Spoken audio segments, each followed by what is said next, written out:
Yo, what's good? Got a quick trade recap today. Took a trade and I took a W, which is also pretty good. Yeah, I got gained like 2.2% today off this one trade, and now I'm up about 7% on the fund account. This is the highest I've ever been, so I gotta make sure I don't like start tweaking over because I always get up to like 6%, and then I end up like losing the next like couple of trades, and that just comes from I like now after like thinking about it more, it just comes from me thinking about like being up 6% is like the big deal, and I gotta take a trade and I gotta get closer to funded, but I gotta like just chill. I gotta like maybe lower my risk. I probably won't do that. Tomorrow I'm not gonna be trading because tomorrow's CPI and NFP, but on Friday I need to make sure that I'm not like looking to try and take a trade. You know, that's like the main thing. Because otherwise it'll just cause me to like spiral out and like cause me to take more losses that are like unnecessary. You know, I gotta be like I gotta just keep on doing what I know works and just like repeat the same thing. You know what I'm saying? So that's kind of like the main thing. But anyways, the trade today I'll go over it and I'll also fill in my trade recap because I didn't do that yet. So this was GBP JPY, but the trade was on GBP USD. You know, we got the magnet there. Maybe that was maybe that was the reason I won, bro. Maybe that was the reason. But yeah, final take profit was down here. This was just a small runner. But yeah, you know, I got hit, which is pretty chill. It was a very small amount. But anyways, so going on to the 4 hour now. Bro, this thing is like tangled up. So going on to the 4 hour now. 4 hours bearish on GBP USD going into market open. Contrarily, okay, that sounded so bad. On the other hand, Euro USD was bullish, so that's kind of opposite. But I use Euro USD in confluence with this, but I'll get into that in a bit. So 4 hours bearish going into market open on GBP USD. I believe 1 hour was bearish as well, closing below this low, and yeah, so and closing below this low. So yeah, 1 hour was bearish, 4 hours also bearish. Not usually something that I usually do, but I don't really look at 1 hour bias going into market open. I don't want to like overwhelm my mind or whatever, but yeah, so going on over the 1 hour highs, we had this 1 hour high, we had the London high, and then we also had the Asian high, which were all 1 hour highs, which I was like looking to take out as like take some liquidity and then target down to the London low, which this was a 1 hour low. So now if we go into the 5 minute, right, market opens, we open quite far away from the London high, but we ended up coming up higher, right? So now if you notice this, right, on GBP USD, we took out, we did not take out this high from pre-market. This is also 1 hour high. You see here, 1 hour high. So we ended up not taking out that high, but on Euro USD, we took out that high. Dog, where the hell? We took out that high, right? We took out this high, GBPUSD, we did not take out that high, and also on the DXY, we took out the corresponding low, because GBPUSD and Euro and the USD like DXY are inversely correlated. So I was looking for the opposite thing to happen, you know what I'm saying? So that's what I was looking for, you know. So boom, that happens. Euro USD happens. GBPUSD. Now we're like looking like pretty good. You know, typically I would look for a deeper like interaction or whatever, but this was good enough for me. This was like confirming that GBPUSD was like the bearish pair, and that GBPUSD was the one that wanted to like that had more like selling power, you know what I'm saying? So that's kind of why I stuck to GBPUSD, also because the 4 hour bias was being fulfilled with this, while EURUSD was not getting that 4 hour bias like fulfilled, you know. EURUSD maybe might have moved a bit better, but I feel like I was way more confident with GBPUSD rather than taking it on EURUSD. But anyways, boom, so we get all this shit. We don't have any lows to play off of, and we also do not have like any higher fair value gap. So boom, we have an inverse fair value gap here, and now I'm looking for a potential entry. What am I looking for exactly, you might ask? Well, I was looking for a retracement because I didn't want to enter like in this area, because then my risk reward for TP1, which would have been here, would have been quite cooked, you know what I'm saying? So I was looking for a retracement in the form of equilibrium in this case, or even like a fair value gap retracement would have been nice as well. But yeah, so we had this 5 minute fair value gap. We also had we did not have a 5 minute fair value gap here, but it was a 1 minute. And we also had 5 minute equilibrium. That was the main thing. So we retraced into 5 minute equilibrium. You know, I was actually like this is like where my emotions were kind of getting into play. I was like kind of just contemplating like, yo, I'm just entering short off of this. But I was gonna enter like off of there, and that would have been like a poor entry. You know what I'm saying? So like it's just like, bro, I think I was able to control my like emotions pretty well. But bro, I don't even know. I'm just trying to go to bed. So at this point I was looking for a retracement at least into this fair value gap, but it never ended up working out. So I was like kind of getting paranoid, like am I gonna miss this setup? How is this not working out the way I want to? You know what I'm saying? But I made things work, bro. I made things work. Retrace into equilibrium, and then boom, inverse fair value gap, enter short off of that. This 1 minute equilibrium is kind of pointless, but I got filled in right here. I waited for price to like kind of go up a bit, and then yeah, entered off of that short.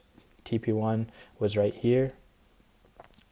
1.25, yeah, 1.25 got hit. around here, I'm pretty sure. So before I was getting ready to go to school, and then TP2, actually no, TP1 got hit like here. TP2 hit right here. This is when I was in the shower, I'm pretty sure, or when I was taking a dump. And then TP3, this was, I'm pretty sure, when I was in the shower. I think I have a clip of it somewhere. But yeah, did something happen? Hold on, what the hell? Oh, okay. Anyways, so yeah, TP3 hit, TP2, whatever, all that stuff, right? So where was, bro? Am I tweaking? Am I tweaking? Where was the TP placement? You might ask. TP1 was at the London low. TP2 was at the absolute London low. TP3 was a 4-hour low. TP4 was just like some like far off London low, and that got hit as well. So that's pretty chill.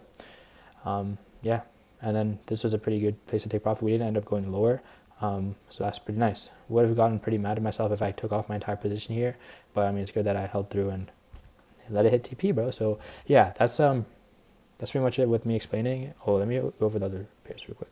So USD, like I said, 4 hours bullish going into market open. So I was looking for the lows to get taken and then target the highs, but it didn't work out that way. So that was USD, and then GBP JPY. I honestly had no idea what I was looking for.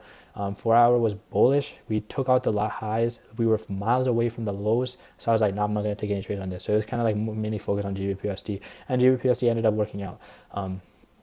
So yeah, now let me go over my trade recap. I mean, like, let me fill in my trade journal, so. Okay. Let's fill TS in, bro. I actually hate people who say TS. Like, I mean, like, I don't hate people. It's like I hate hearing that. And now it's like getting stuck in my mind. So I'm like, TS sucks. But I don't know. That was just weird. Okay, let me fill this shit in.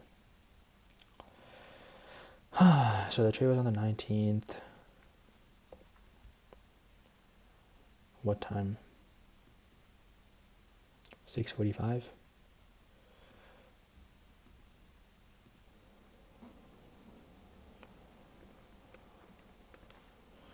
TP1.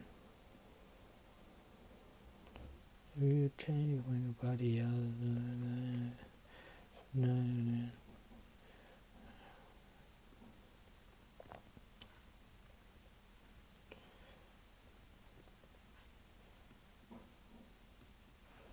Okay, I'll do the screenshot later. No news. Actually, wait. What's the news tomorrow? Where are you now? Where are you now that I need ya? Yeah, so tomorrow we got non-farm employment, non-employment. Oh, wait. Oh, today was CPI for GBP at 12 a.m. That's what I was getting confused about. But tomorrow we got NFP, so I probably will not be trading tomorrow.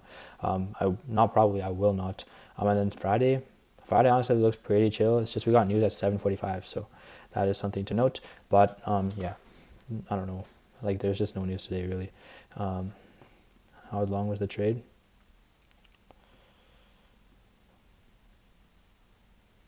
This got hit during my stat class. I don't know if I have a screenshot of it either, but yeah, I took a video of me in stat class when position closed. I'll probably attach those into this video, low key. 12:26. It's probably like 3:50 minutes. Do you ever talk to ChatGPT about your feelings? Because I low key be doing that too much now, bro. Like, it's taking I don't know. Anyways, so 4 hour, bro, this shit's annoying. 4 hour is bearish. Yeah. Is everything dark? 4 hours bearish, going into market open.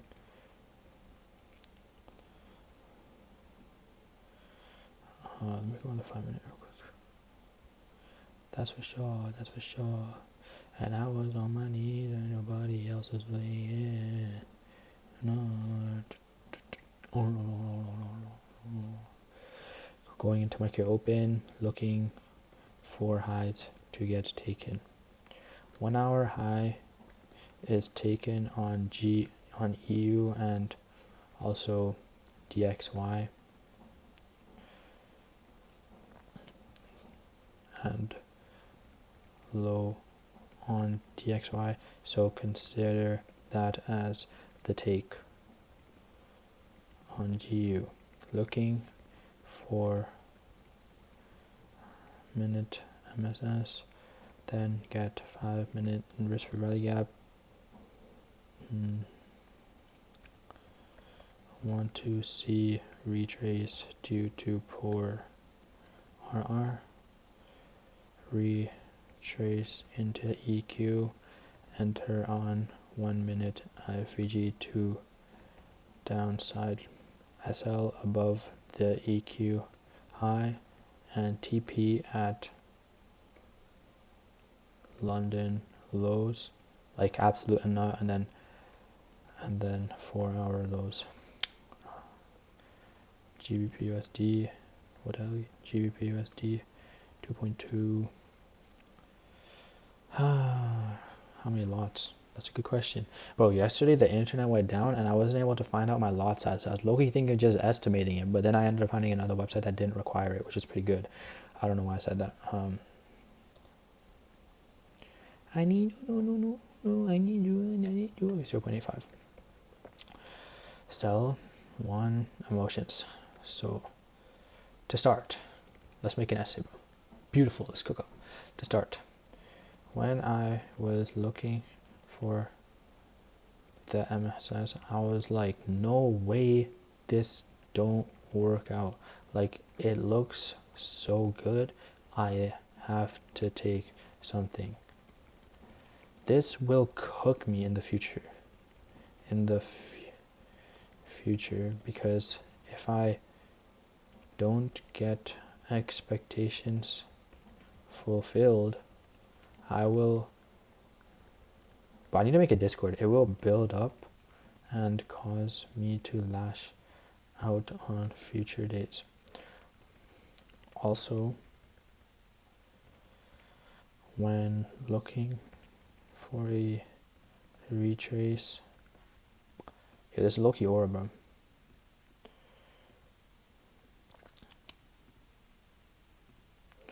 When looking for a retracement, I was feeling FOMO as I thought I would miss the setup. Just checking if it freezes, bro. Stop loss 11.6. I'm assuming that this is 9.6. 9.6. TP. Damn, so I took 4 of the losing trades in a row. That's kind of sad. But these last couple have been pretty chilling. Yes. This one I actually felt my pan fully. Like, I actually did really, I'm honestly pretty happy with how I did with this trade.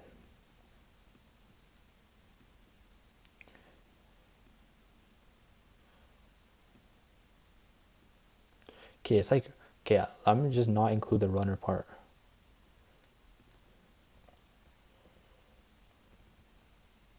And then I'll just include the last part as a runner. I need you, I need you, I need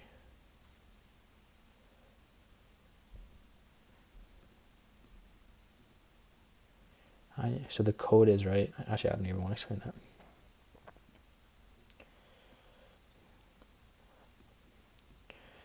Anyways, so even if a setup shows up, be patient and do not get any ideas of a trade happening. Be patient for things to work out and do not hope or allow the idea to build up.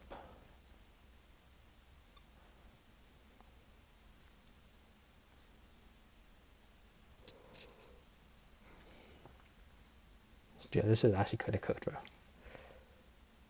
Okay, it shows like, okay, idea to build up. Also, there are more days to trade. Oh my god, bro.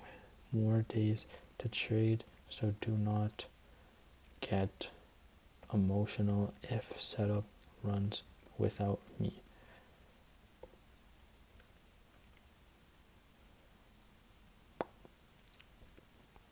Also, don't let the win get to my head. It will cause me to feel like I need to win more and will just fry.